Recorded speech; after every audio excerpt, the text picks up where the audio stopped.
Hello, and welcome to the Rogue Cell podcast. Today we have a special episode featuring Cheryl Costa. She is an Air Force, Vietnam, and Navy veteran, an author, a playwright, a member of the Wicca clergy, and an ordained Tibetan Nyakma yogi.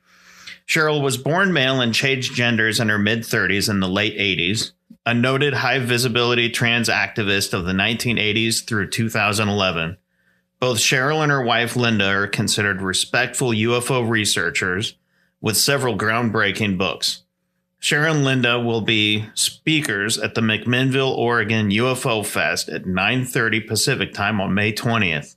I want to personally thank you for joining us, Cheryl. And we will be down there. The Rogue Cell podcast is going to the UFO Festival this year, so we're excited about that. Oh, that should be fun. Oh, yeah. Oh, yeah. It'll be a great time. We can't wait. I'm a true believer for sure. Well, this is your first time going to the UFO Festival, This right? is. I've been going since my 14-year-old daughter was 3 months old. Oh, so we go to that a lot, and we have a blast. It's a great time, always. I'm excited. I mean, You're going to be there and your wife, and I'm especially excited to see Travis Walton as well. Oh, he is a sweet guy. He really is. That's great. Conferences with him. Travis is just absolutely sweet. And I want to talk about the UFO stuff, but first, I just can't go by. I can't pass up the fact that you were ordained Tibetan Nyakma yogi, but also you were the face where you were a trans rights activist in the 80s. That had to be very difficult. I mean, you want to talk about that a little bit? We're talking about the stone ages of trans activism. Well, I mean, you guys were pioneers, right? I feel like with what I read on the internet that we're still in the stone ages on that. Yeah. Well, in some aspects, yes. Yeah. But think about it a minute. Let's see. I can go there a minute. I found quite by accident, I found a magazine in an adult bookstore that wasn't pictures with everybody with their parts hanging out. Okay. And it was intellectual. It was called TVTS Tapestry Magazine. And it was plugged into an organization called the Tiffany Club in Wayland, Massachusetts in those days. I picked up the phone and called them one day. Had a lovely chat with a lady by the name of Marissa Cheryl, and she's passed now. But we talked a lot about some things, and I had started a support group up in Binghamton, New York, around this time. This is about 1981 time frame. And we talked about it, and I got essentially plugged into the network. About a year or so later, she decided with some other people up in Boston, decided to found a thing called the International Foundation for Gender Education. And there were 12 of us on the board, and I got dragged into the board. Oh. And we were doing it all over email in those days, and a little bit of paper mail. We were going to the intent was at some point was to basically disseminate good, solid information. And the other intent was to go ahead and try and found a convention. Mm-hmm. Now, back in the 80s, if you were a Freudian or into UFOs or any number of, special interest type groups, people had conventions of some sort. It might just be in some motel out there off an exit someplace, but they had conventions. And the funny thing about conventions is there was a song in the 80s. Now I'm going to date myself terribly here. The song's title was "Video Killed the Radio Stars." Yeah. Oh, yeah. Okay, well, the internet killed the conventions. Okay, but we started. I was the program director for that very first convention, and a quick funny story about that. My spouse and I had gotten outed nationally. Okay, and this is in '85. Not by you, but by somebody else. We had a couples club up in Syracuse, New York, and we did it. Consented to do an article in one of the big newspapers up there. Mm-hmm. Okay, And two things about that I didn't understand. One, pictures sell newspapers, and the president of the local club up in Syracuse wasn't going to have himself have a picture in the paper, in the metro section of the paper, and address, because he was the vice president of a major plumbing contractor or something. And so since I was from out of town, they thought it was safer for me. So, and this other person, Hans was his name. And the flavor was, and I remember I was still a boy persona in those days. And so we consented to do this. Now, so who are the two people who do this interview? They did an assumed name for me and an assumed name for Hans. And Hans, so you know who Hans is. Hans was a former German Luftwaffe pilot during the Second World War and flew jets. Oh my gosh! Wow. Okay, and when they ran out of gasoline for the jet, fuel for the jets, he said, "You know how to jump with a parachute? Here's a gun. There's the Belgian bulge. You're going to jump. You're going to go fight at the front." And Hans said, "This is it. I'm going to die." So he told me he had all his silky, think of it this time, Fredericks of Hollywood kind of stuff underneath his stormtrooper outfit, But so there was the two of us on the front page of the paper, and that was fine, except for, a couple of weeks later, what I didn't know about the press business in those days that I acutely know now, everything a major newspaper does goes out on a wire. A couple of weeks later, somebody called me up from Albany who knew me and knew my sisterly persona, and said, "Hey, your sister's on the third page of Weekly World News." I said, "What?" I went down to the drugstore, and there it was. That's where all my aunts and my grandmother and everybody bought it, and they saw the picture and they knew it was me and all this. People walked up to me on the floor of. I worked for IBM Federal Systems. We got bought by Lockheed later, but at Federal Systems, I'd be walking. I was an industrial filmmaker, and people would come up to me on the manufacturing floor and hold up the Weekly World News article and say, "Wow, Costa, you got great legs." Management was very kind and transferred me to Virginia. But that was that. But that ended up being a blessing, and because about 6 months later in the new job, they were going to have to raise my clearance level. And it was submarine electronics. They dragged me back into a submarine electronics program. And the guy was going to turn off my clearance. Government guy was going to turn off my clearance. "We think you can be blackmailed," he said. Oh, wow. And I said, "You talked to my neighbors?" He says, yeah, they talked about you like you're in a Disney movie and feeding squirrels every day. He says, "We think people at work don't know about your personal side of your life." And I said, "Wait a minute, there's professional decorum. I saw no reason to bring that into the office, that side of my life into the office." No. So, and of course, in those days, LGBT people, if you were getting a clearance or getting one upgraded, they ran you through what we used to call anybody else came in there for a clearance upgrade. It was a 45-minute talk with you, about 15, 20-minute talk with your boss justifying it, and that was about it. LGBT person got anywhere from a 4 to 7 hour interrogation. Oh, wow. In those days, I got 2 of those 4-hour interrogations. And ultimately, the guy says, "I'm going to turn off your clearance." And I said, "Tell you what, I think I could fix that." He says, "I doubt that." I said, "I think I could fix it." And he says, "Okay, I'll be back in 3 weeks. I'll turn your clearance off then." He comes back 3 weeks later, and I throw a VHS tape up on the desk. And I said, "I'm the redhead on Gary Collins. I'm the blonde on People Are Talking." And he looked at me and says, "What? You came out on national television?" The guy about fell off his chair. And I said, "Yeah, I can't be blackmailed because I made copies of these and I passed them around to all the guys in my shop, and they went home and watched them with their wives. I can't be blackmailed." That's so fantastic. That's brave. Well, then they sent me a letter about a week later. And he says, "Well, while I can't be blackmailed now, they thought that was poor judgment." So they demanded I go see a Department of Defense certified psychiatrist. Wow. I said, "Okay, fine, as long as this person has background with section gender." And he said, "Okay, yeah, no problem." They concurred. So I'm just trying to get a handle on all of this stuff. So you were up for they moved you kind of like, well, you're not our problem, or maybe they moved you for what they thought was your own safety. Both.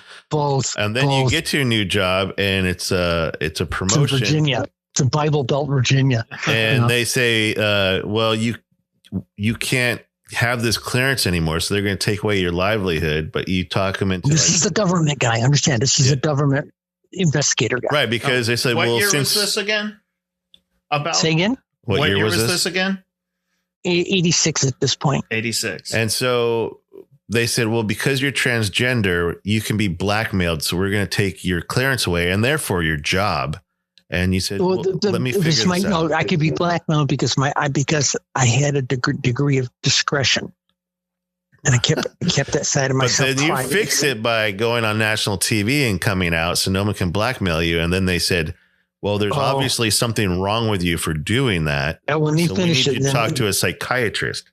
Well, okay. So I told the doctor, and he says, by the way, I get down there. We talk for about 20 minutes, and he sits back in his chair. Remember, people could light up a cigarette in their office in those days. Mm-hmm. He sat back, took a big drag on a new cigarette, and he says, Cheryl, you're saner than the people who sent you here. Okay. And he says, I got to run you through a full set of psychologicals to back up my position. I said, fine, go ahead. I just had a full set done at Hopkins. I'm in a gender program up there. He says, now let's do it on on their dime. So we ran a full set, and it came back. High IQ, should be a member of Mensa kind of thing. And by the way, a perfectly healthy woman took this test. What ended up happening was because of all this, and because being out of the closet was a condition of being able to continue to work with what I did. Suddenly I was able to be an activist. I was out. I was public. I could do anything I wanted. Yeah. Okay, which I did. And I was on the college speaking circuit. I was consulting to companies about how to handle transgender people in the workplace, all this stuff. So it actually opened the door by being out. It was being public was the way to be perfectly safe. Same thing with the UFO stuff when I came out of the closet on that stuff, so. Well, so we found a stat that we're not really sure on. The best that we can get a handle on is that it says 40 to 70% of transgender people attempt suicide at one time or another. Yep. Our whole goal here for us is to reduce the number of veteran suicide, and specifically rural areas. I mean, that's pretty much what Together with Veterans is. And we're trying to do that. I can give you a perspective on that. Yeah, please do. Oh, yes. Okay. I was in the Air Force. This is 1970. I knew what I was. In high school, I figured it out. And I read every book. I probably had how many high schoolers do you know that have an understanding of the program at the library where they can get books from other libraries? It's the, interlibrary loan service. I hit it down to pat in the late 60s. Okay. All these books I wanted to read, my library got them for me. Okay. Mm-hmm. So by the time I got out of high school, I knew what I was, but I was trying to be that good kid. I was trying to get I came from a poor family. I was trying to get a better education. My grades in high school were crap. I was in the lower quarter of my class. Got in the Air Force. They figured out I was dyslexic. I had this extremely high IQ, but I had a hard time reading because of dyslexia. They taught me put me through a class of how to manage it, and that was fine. And I've been going to college since I was in the Air Force. It took me 40 years to get my bachelor's degree, but I got my bachelor's degree. State University of New York, Albany will tell you I got a master's. Okay. Mm-hmm. So, okay, fine. But the deal was, when I got in the Air Force, I was trying to be the all-American guy because that's what everybody kept trying to tell me I was supposed to be. Mm-hmm. Okay, so... And did you join or were you drafted? No, I joined. I joined because one, I wanted the training, I wanted the veterans benefits, and two, I had a pretty low lottery number in that time anyway, so it didn't make any difference. It was, join the Air Force for 4, beat the Army out of 2, Yeah. But I was stationed at Lackland Air Force Base which is where they do boot camp, but I got put permanent party there. And I was in telephone construction, lineman, that type of thing. And you went to Vietnam as a lineman? Well, yes, I did. But I didn't get asked to go to Vietnam. I volunteered because one Friday night, there was a book out at that time by Dr. Rubin, Everything You Want to Know About Sex But Were Afraid to Ask.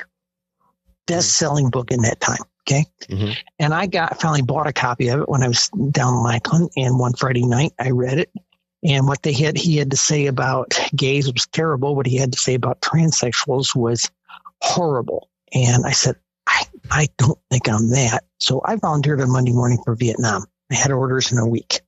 Okay. And my attitude was, I'm going to go over and try and make a man out of myself or die trying. That was the attitude. And people shoot at you on top of telephone poles. Trust me. I bet. Yeah.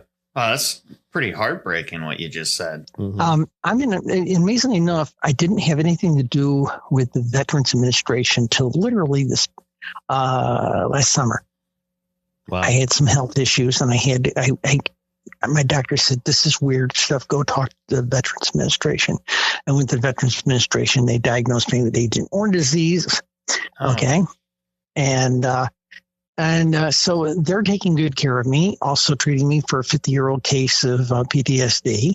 Mm-hmm. And I'm in a trans person. They have a wonderful women's clinic. I'm in a trans support group. There's about 50 of us veterans, and we're all trans people. Is that local to where you're at, or is that national? Yes. Oh, No, that's great. it's in Ohio, you know. Would you ever in a million years while you're serving in Vietnam that you would think that there would be a group like that you're going to? I mean, do you think that the VA would have come around to that point? No, not in those days. Never. Hell, the military back in those days did witch hunts for this sort of thing. Mm-hmm. Okay, when the Reagan administration came in, they were even worse. Okay, I know people who got tagged as being what people looked at me. Understand, I went in the Air Force. I was about 102 pounds when I enlisted in the Air Force. I was a skinny little person. Brad printed out 2 photos. We'll put them up on the website when we post it. It's one of you with a helmet on with your Air Force wings and star, and you must maybe in Vietnam, and then one of you in a turtleneck sweater in a submarine. Yes. And the goofy thing about it is that it didn't change anything. Mm-hmm. It didn't change anything. People picked up on it somehow. Okay, I wasn't effeminate, but there was a vibe. Okay, and people there actually had a couple of sergeants that I worked with tried to get me thrown out of the Air Force because they were accusing me of being a homosexual. And at that point, I was a virgin, you know. Oh, wow. And finally, this is when I'm still in Texas. So a couple of the guys in our squadron took mercy on me, threw me in the back of an old Buick one night. We drove down to Laredo, and they got me laid. Yeah, it's military. Yeah, it's military. A brothel of good repute, you know. So yeah, look out for each other. But yeah. That was the brotherhood.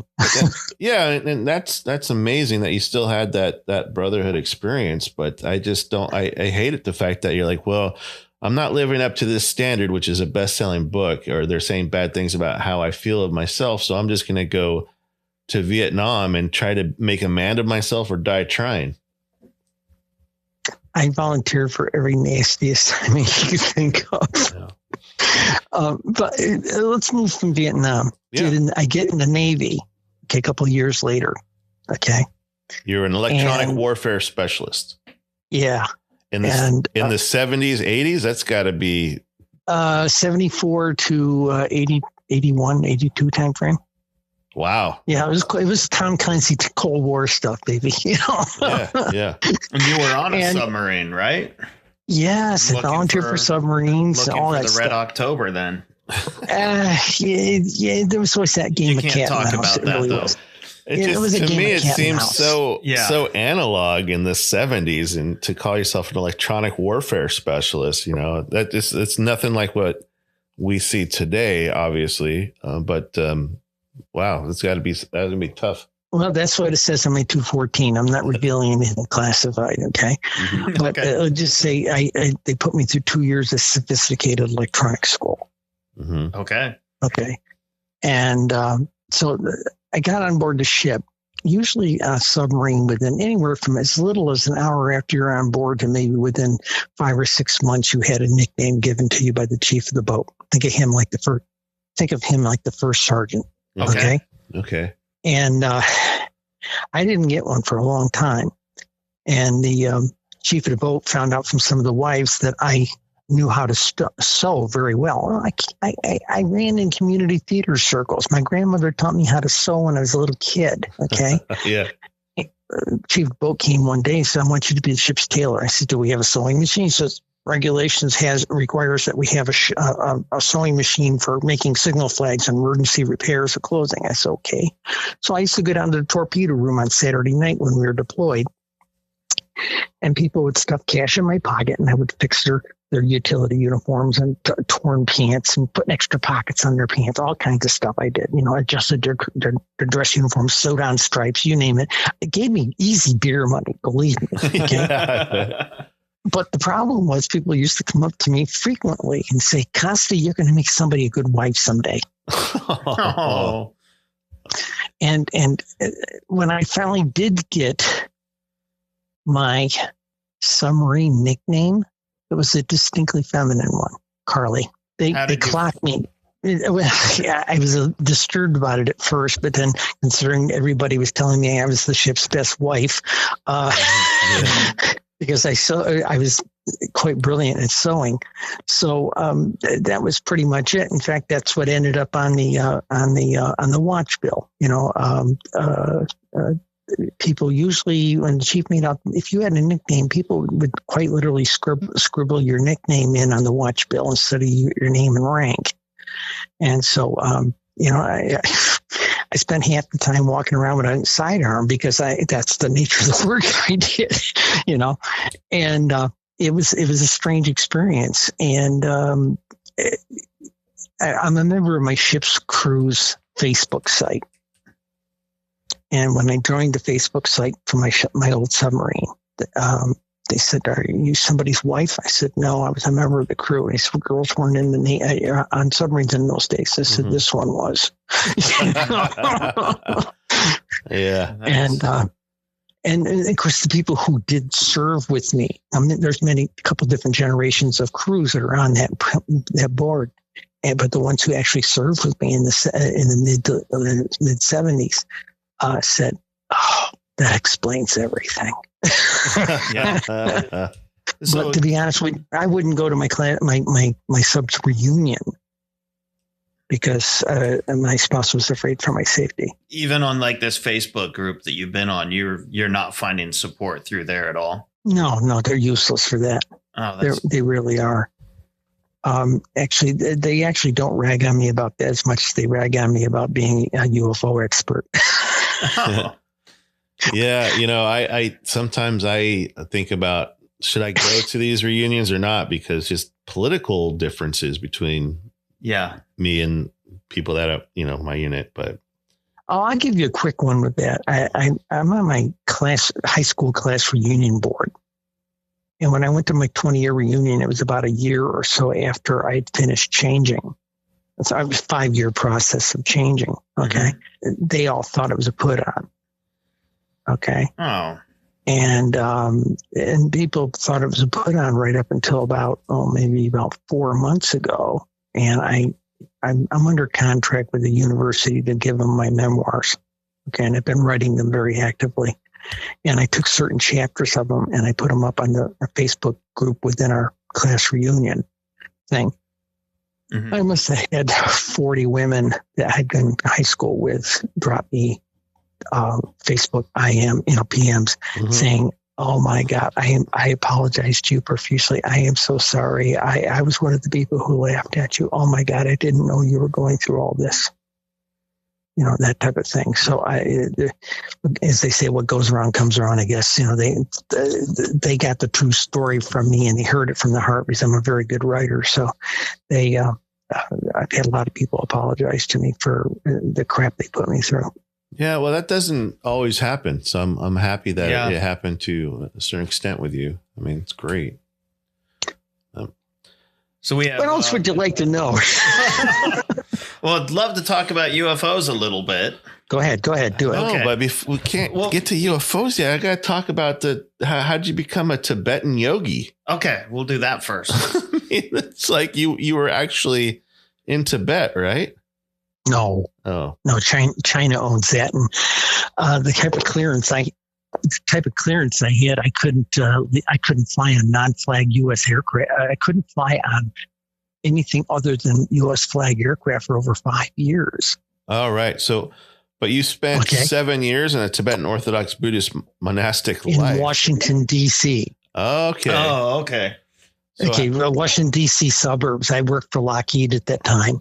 And, there's two tracks to my spiritual life. I had been Wicca priest, a Wicca person since 1975. I resonated with two Gardnerian priests that were on my ship, my first ship. Okay. Mm-hmm. And then I resonated with that. And I just continued with Wicca. In fact, I only retired in 2021 from being a senior Wicca priestess. And why do you do? I'm still a Wicca priestess. It's just that I've retired from doing pastoral things. I don't teach beginning students. I don't hold pastoral events. I don't hold services or anything like that anymore. It's like being a priest. It's like any other clergy. You're a pastor. Okay. Mm-hmm. But 94, I got invited. I produced a cable television. Remember I told you I was an industrial filmmaker. Okay. Mm-hmm. In 94, I produced a series for a cable company down in Virginia called Kestrel and Company. We had a contract for 6 episodes, and it was the first program ever produced about witches, for witches. It wasn't a drama program or any spooky thing. Think of it like Phil Donahue, but with witches. Okay. Oh, wow. And I produced, we got a contract for 6. That's 6 episodes. That's all they would give us, and told us it was going to be a summer replacement on our cable system.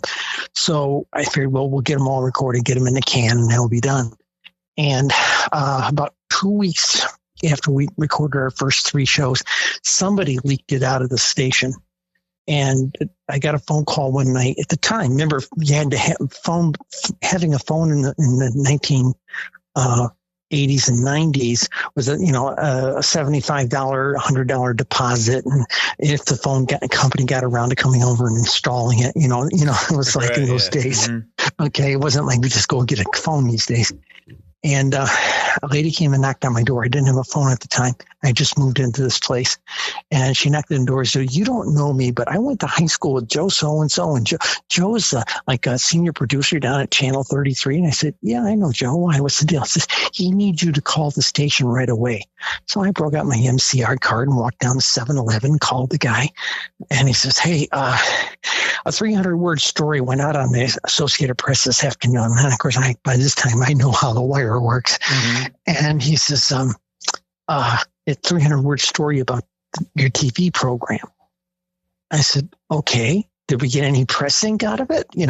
And he says, "No, but Cheryl, ABC and CBS News are sitting in the lobby and they want to talk to your witches." Oh, wow. This is like that joke that says you're going to have an interesting day when 60 Minutes is sitting in the lobby when you come to work, Yeah. And so we couldn't. In D.C., the traffic is on Sunday. You could probably get around the Beltway in an hour, but to just go on half of the Beltway, a rush hour would take like 2 hours to go 20 miles. So I told him we can't get there from where we are. And the CBS person says, "Well, we can meet you at lunchtime tomorrow up near where you work." I said, "Fine." So I told him what park to be in, and I'll be there. And the ABC people said, "If we could drive right straight across D.C., there's no traffic downtown." So they met us over at the New Carrollton Metro Station. So the host and I were sharing a house. We each grabbed one of her kids, ran through the shower, put a little makeup on, jumped in the Yugo, and went down there. It's about dusk. They got their little microwave snorkel thing up from their television truck, lights out there in the parking lot, and they interview each of us separately. Because one of us had to stay with the little girls. And it was on at 11:30 that night. The next morning I get to work and my boss is sitting on my desk. I said, "Hi, what's going on?" He says, "You were on television last night at 11:25. I said, "Yeah." I got a phone call from the general manager at 11:45 asking me what the hell's going on, because they knew who it was. So again, it's this visibility thing. On one hand, they don't want you to be at a risk. At the other hand, oh my God, so I told him, I says, "Look," I says, "there's not a big deal. It's a program. I produce television. Look at my business record. I produced industrial films up in Owego. It's a big deal. But this is about witches. Big deal. We got religious freedom in this country." I said, "I'll make you all a deal, and this will settle down the general manager." He says, "What?" I says, "Unless you guys buy advertising on my program, I'm certainly not going to talk about you."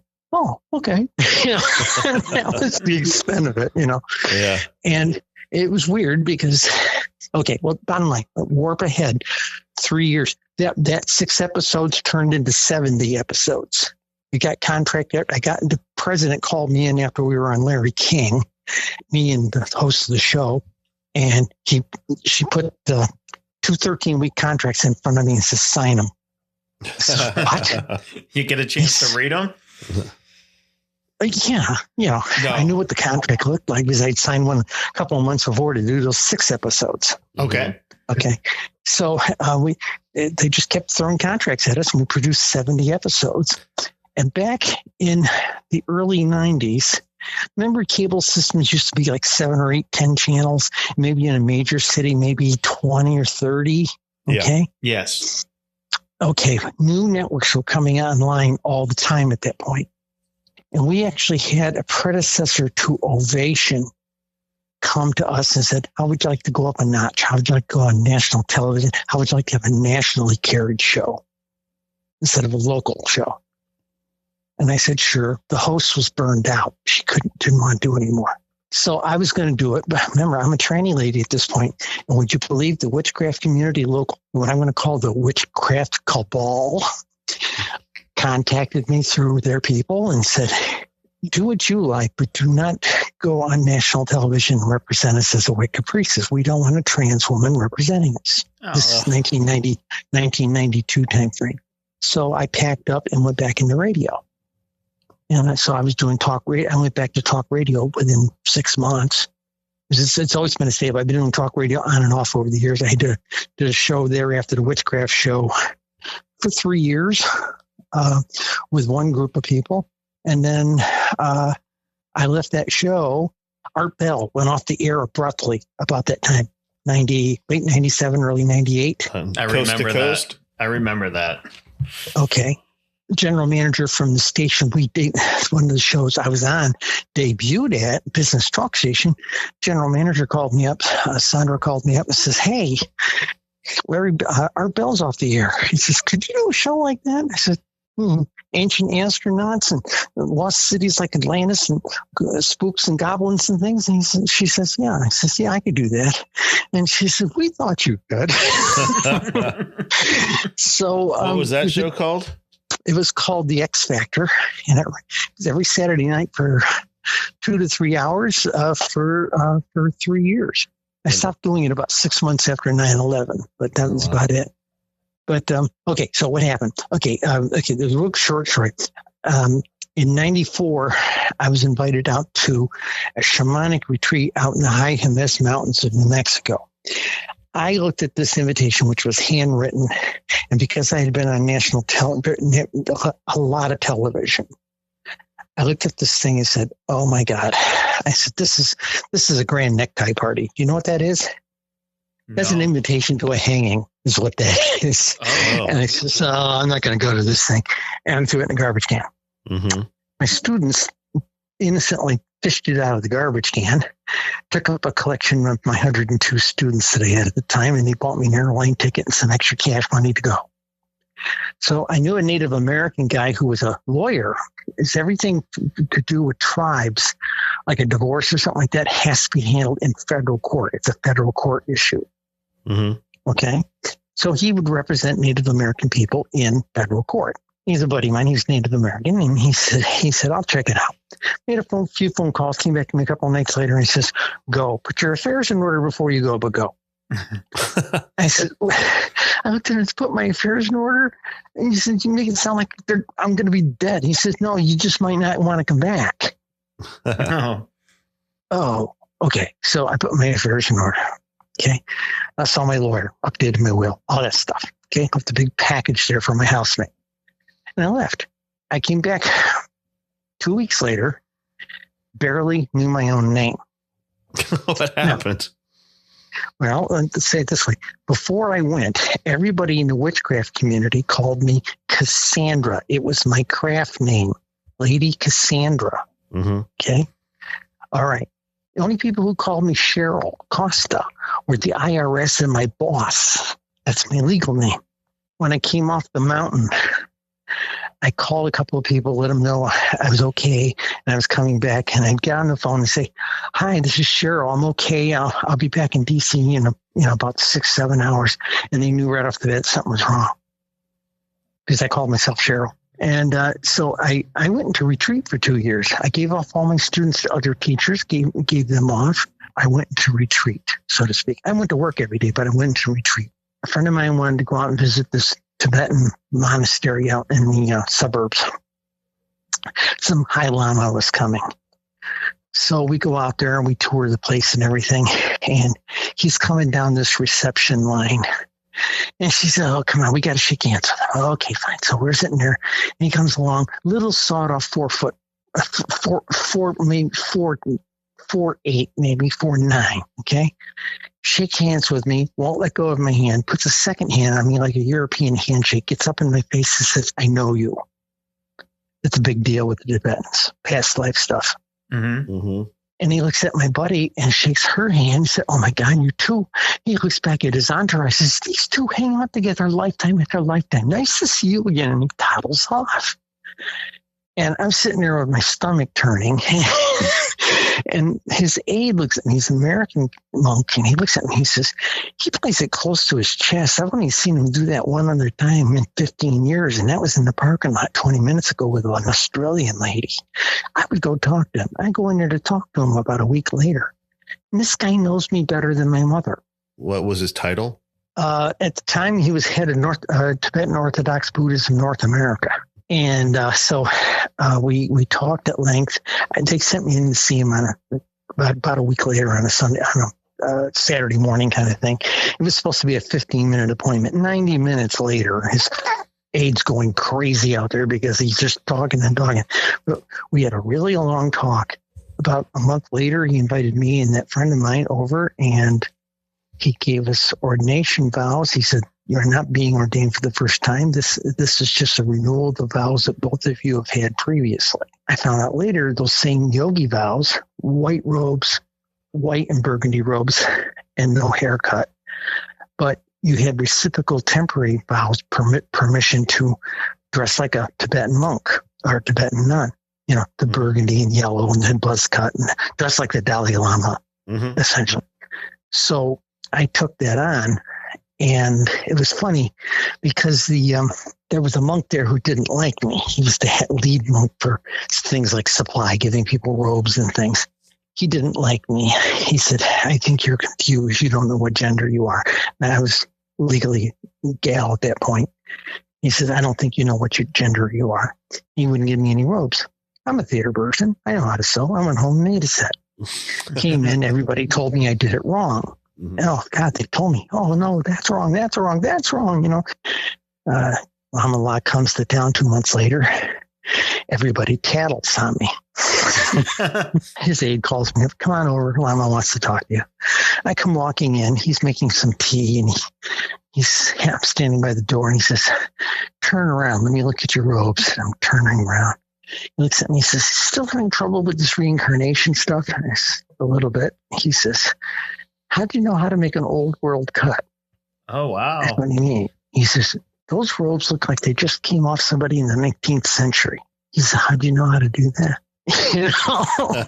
So I spent the next 7 years in Buddhist nun robes. So every day at Lockheed Martin, there were 2 of us from my my monastery worked at Lockheed Martin. Statistically, it was like Buddhist nuns are taking over security at Lockheed Martin. It was funny.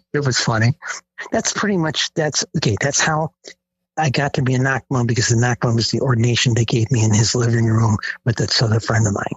Okay, that's the Nakma. Now, when I got to the point where I dropped the robes of being a Buddhist nun, I went back to what they call yogi robes. I can grow my hair long, I can be married, and I wear white and burgundy robes when I'm in ceremonial things. That's what the Nakma Yogi is. I teach when I can. So UFO questions. Ask me UFO questions. UFO questions. You saw your first UFO when you were 12 years old. Yeah, old news. Old news. Yeah, it was a sphere. It was a sphere. A sphere? Okay. Yeah. And you've seen, and you said on your bio that was your first sighting. You've had others.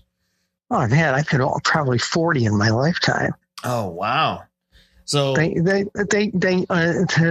spouse, when we were courting back in 2004, about the time I was coming out of monastery life, I took her aside and said, look, I sort of have a little problem with the ET guys. Let me say it this way. I've had way too many sightings for statistical purposes. So let us just say that my life is a little weird around the edges. And she had been a Freudian, so she's completely got it. And that's as far as it went.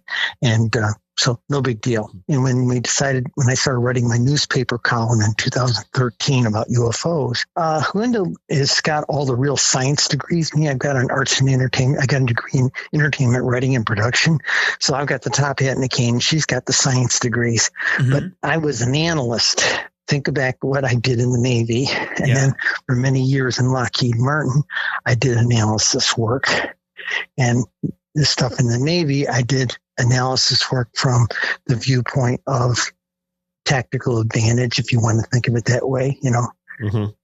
So when we started doing UFOs, I approached UFOs like a defense analyst.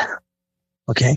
And we decided nobody was doing the statistics. And I had a weekly column, and people say, wow, Cheryl, it must be fun to have a weekly newspaper column. I said, it's 1,000-word per term paper every Thursday.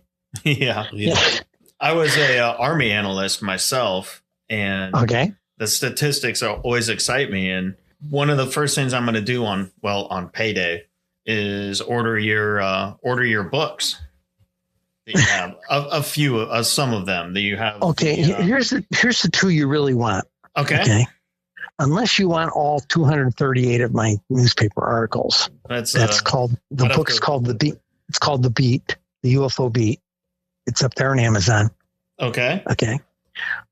But the analysis, the first book we published was 2000. It was a UFO sightings desk reference 2001 to 2015. It's called we call it the White Book. That's 2001 to 2015 information. If you want our really best research, get UFO. It's called the Pink. We call it the Pink Book, but it's called UFO Sightings Desk Reference 2001 to 2020. It's on Amazon. You can't miss it. If you put Costa UFO in Amazon's book search, you'll get it right there. If you want your local book for your own state, simply go into Amazon's book search and put UFOs in your state's Oregon, right? Yes. Okay, so simply put in, and don't just put in UFOs in Oregon, put in UFOs in Oregon and where to find them, and our book for Oregon will pop up. All right. And what we did with that one online. Yeah. And what we did do with that book was we took all the Linda is the publisher, so to speak. And she said, basically said, people who buy this may only buy one book in their life. I want them to have all of our best research. So in the front of the book, front of the first 40 pages, we put all of our best papers and articles that we wrote about the UFO phenomena that we discovered by analyzing the data. Okay. Mm-hmm. And then the second half of the book was the statistics for the specific state, maps of, where they are by zip code, where they are by counties, and then a printout from county, zip code, and whatever your city or village is, and then whatever shapes were seen in that constituency or whatever you want to call it, and what years how many of them were seen, not dates and times and places, but if you're in Joesburg in the zip code such and such in Joesburg, Oregon, if there is such a place, and if they had a lot of sightings, you would see spheres, triangles, squares, flash of light, fireballs. You see it, and then go across the page, 2001 through 2020. You see how many there were in each year reported for your local area, and that's back during COVID, 2020. We were, as everybody else was, all dressed up and no place to go. Right. People had been bugging us from when the first book came out. Said, you only went down to the country and county level. Can't you go down to the city level? So I was sitting there in April of 2020. I got the database up one afternoon, generated a chart or a table that would be the whole country, by state, by counties, by didn't have zip code in the database in those days, and by local thing. If we had printed it out in PDF form and printed out on paper, it would have been 1.5 feet thick. Oh, wow. That's a lot of data. That's exciting. Nobody would buy it, and you can't get No. a guy. And Amazon won't print over, even in our format, 8.5 by 11 wouldn't print over 820 pages. You can bind it. So besides, I'm taking a break from the UFO status because I worked on the state statistics books, the 50 individual state books. I worked on that for 2 years. We built them all. And then when we got them all built, we released them all from Halloween of last year to the 27th of December. It was basically about 5 a week we put up on Amazon. There was a lot to putting it up and getting it, publishing it. And in the last 2 weeks, just before the end of the year, I wanted to make sure they were all published in 2022. So the last 2 weeks, we put 10 up a week. We put the last 20 up over a period of 2 weeks. That's a lot of work. And that's a huge amount of work. We're fried. So I went back. I wrote 5,000 words today combined. I'm halfway through writing the novel. So, well, I have a question. Sure. So you've tracked these stats for 50 states. You've analyzed for 20 years sightings for 20 years, and with a strategic mind. My question is, what are the UFOs, I guess, for lack of a better word? What do you refer to them as? UAPs, UFOs? I call them UFOs. I'm old school. Sorry. What are they? What are they doing? Why are they here? Well, okay. You have to understand the sighting data breaks down to drivers and influencers. And that's the human side of it. It's as much about human activity as it is the UFOs. Okay. It's got to be temperate weather. It's got to be temperate weather, a good season. It's got to be temperate weather. It's got to be hours of darkness. It's got to be leisure time. You got to be home. Mm-hmm. People, all the people prior, when I was writing my column, oh, Cheryl, you plot the dots. They're all around the major cities, Cheryl. That's what it is. It's all around. It's all about population, more eyes in the sky. And actually, what we discovered is 68 to 75% of the sightings, nobody ever plotted this stuff by hours of the day. And 68 to 75% of the sightings occur between 6 o'clock and 11:30, with 80%, with most of that happening between 8:30 at night and 10:30 at night. Essentially, last cigarette and a drink on the deck, last walk with the dog, last cigarette out there walking the dog, getting out of Bible study. Hey, honey, look at that. It's all about human activity. So the drivers are population, temperate weather. Northern state has the peaks in the June, July, August timeframe. The rest of the year is just this quiescent amount of sightings, and those are the dog walkers and the smokers and that type of thing. People who are out there day in and day out, coming out on shift to have a cigarette in the middle of the night, that kind of thing. Leisure time, hours of darkness, and observer access to broadband. 3,135 counties in the United States. 105 of them did not report UFOs in 20 years. They were poor, they were rural, and they had next to no rural broadband. You have to be able to report them. And the easy way to do it is on the internet. Right. And you have to have the right weather to see them. You have to have the time off to see them.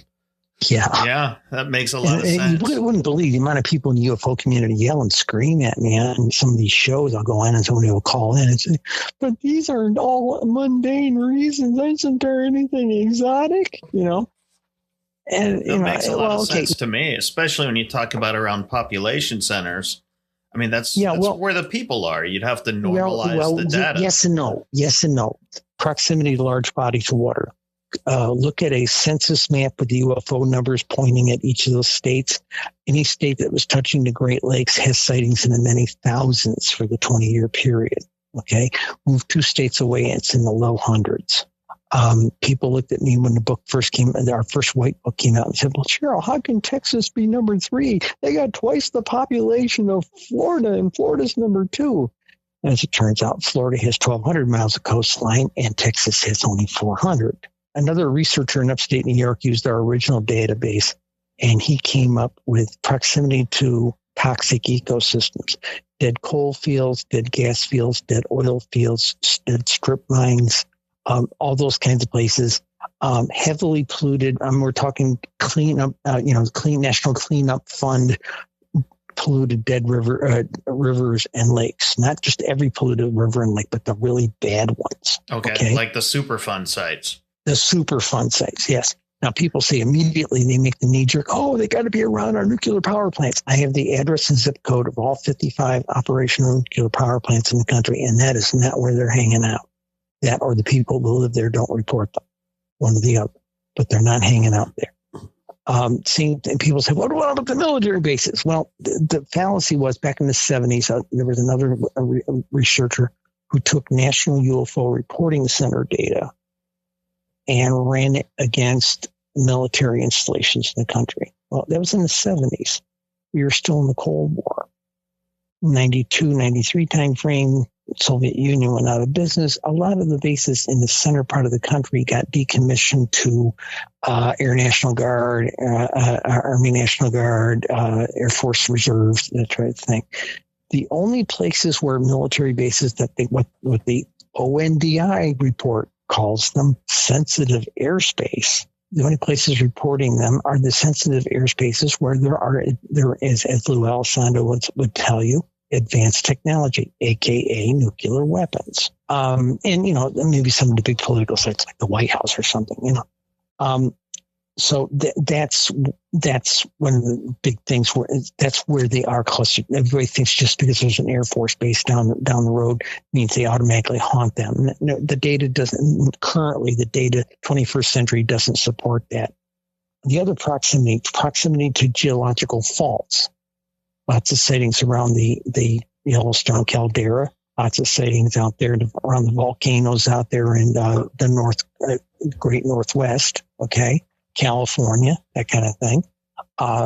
Last summer, they were about every week, they were reporting earthquakes in South Carolina.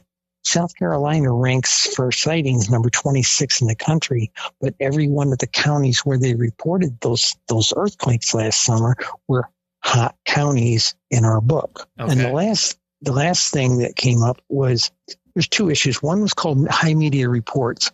Project Blue Book discovered this phenomenon that say there was a sighting on Tuesday, and it was reported in the paper on Wednesday and Thursday. There'd be a spike of sighting reports on Wednesday and Thursday. Okay? And Blue Book assumed it was copycat reporting. What we found out looking at National UFO Reporting Center data, since it's public, unlike MUFON, you have to get a report from, we discovered that take a one-day hotspot, something happened. It's reported in the paper on Wednesday. And then there's these sighting reports. Well, you go back in the National UFO Reporting Center for that same location, funnel down to that same location, we found out that the sightings were retro sightings. People read it in the paper on Wednesday. Hey, wow, there's this place called the National UFO Reporting Center. Maybe I should report that one I had 2 months ago, 2 weeks ago, 2 years ago. They turned out to be mostly retro reports. Okay. And the last thing is something called the generational effect. Okay, these again are influencers.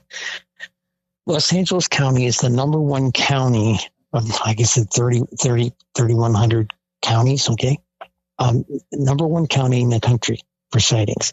They have more sightings than 39 of the individual states by themselves.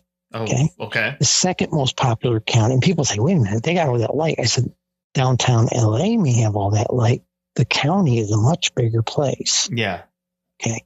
All right. So as soon as you get away from the city lights, then you got access to the sky. The second hottest county in the country is Maricopa County, Arizona, Phoenix. Well, that's where they had the Phoenix lights. Mm-hmm. And actually, get your pencils out. Zip code 85001 is the hottest zip code in the country. 85001. It's downtown Phoenix. It's the hottest place for zip code. Even there's only 5 or 6 a month. And that is the hottest zip code by over 700 sightings over 20 years. That's how big it is. Yeah, I remember when was it the mayor of Phoenix did a press conference and had somebody walk out in an alien costume? Yeah, it was asinine. Yeah, it was. I think he later said that it was.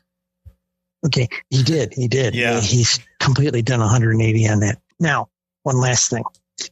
People always tend to look at the sightings back. Oh, when we came out with the first book, 2001 to 2015. Oh, Cheryl, why didn't you and Linda go back 20 years? That's the golden age of UFOs. No, that was the reported age when people still reported them in the newspaper. So when we were doing the pink book, we didn't add it into our database, but we got a dump from both MUFON and New Fork. All I wanted was dates. Okay, all I wanted was dates and volume. Okay, from 1960 to 2000. And it amounted to 15,156 sightings over that 40-year period. Now, that sounds like a lot, okay? And when you plot it out, you see the little 6 to 7 year humpy pattern with the bar charts. Humping down, that looks like a little dragon crawling across the lawn, okay? Now, people say, well, that's a lot, 15,156. I said, yeah, but this is the 21st century. I've got that many in 2011, 2012, 2013 each year. That's a lot. Yeah. And remember, between 2001 and 2020, I have 167,632. That's a 20-year window versus a 40-year window that gave me 15,000. Where if that was the golden age, then baby, we are in the diamond or platinum age. But again, what are they doing? Why are they here? Now, why are we seeing more since the early 2000s, like with the Nimitz and all these carrier groups that keep reporting all kinds of harassment out there? I think we're at an ecological tipping point, and they're trying to push the idea of disclosure. And a couple of my mystical friends who are also researchers have looked at our data and said, people see a UFO, and it's like a spiritual experience, isn't it? You stand there and people say, why didn't you break out your camera? I was sitting there in shock and awe. So I'm sitting there looking at this thing. It's ephemeral. It'll be gone in a blink, but it's a spiritual experience. And in the monastery, I learned. I can't disagree with it. Whatever they are, if they didn't want to be seen, I don't think they would be. Well, that's it. I mean, I had a guy a couple of years ago. He said, Cheryl, you work with radar and all that kind of stuff. He says, we can, the NASA, they can track a baseball out there 200 miles. I said, yeah. He said, how come we can't see the UFOs? I said, who says we can't? Point one. Point two, if we use our stealth technology, just the stealth technology we know how to do, a B-52 has the radar signature of the birds and the bees. So don't sit here and I can't talk about it any more than that, if you know what I'm saying. Right. I said, guys, if they don't want to be seen, they're not going to be seen.